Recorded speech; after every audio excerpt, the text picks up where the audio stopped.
B17 motovlog YouTube channel kan lo lom le chua hei kama hianin car var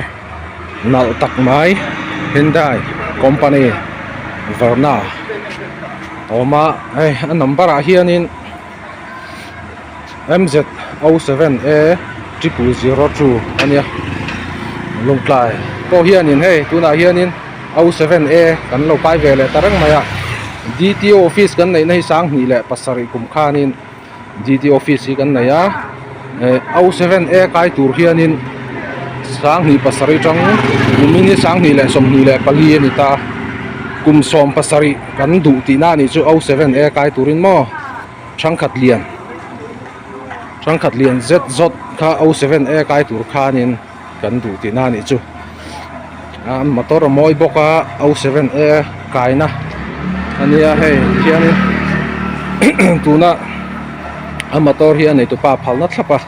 kalak ka cover ania motor number po hi tilang vek mai ro tia ti hianin long klain motor number chiar dana e kan ron kai vele tarang maya alomom khop mai hei hi anei tu pa ania kalom pui la mai tina motor po anal boka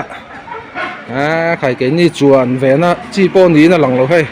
kan mong zang ti te po hlom khop maya Verna new model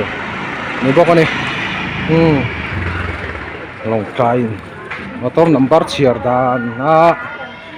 motor number chiar dana e kan kai vele tareng mai long klaya hianin registration motor registration number hi 01 hi atam khop maya heng zong te hi 07 a hian latai lang chuanin B hi kan kai trap mai thei ni chung tiang bor vel chu ni long klai hen lir thei pung chak e mai ma in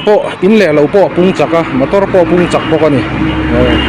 long klai ni pu te po in kan district number hi kan hlut thiam te po kha poi mo via win alanga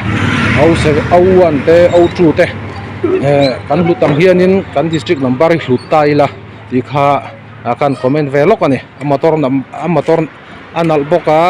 07A 0002 ni po aphu hlia ni kan lo me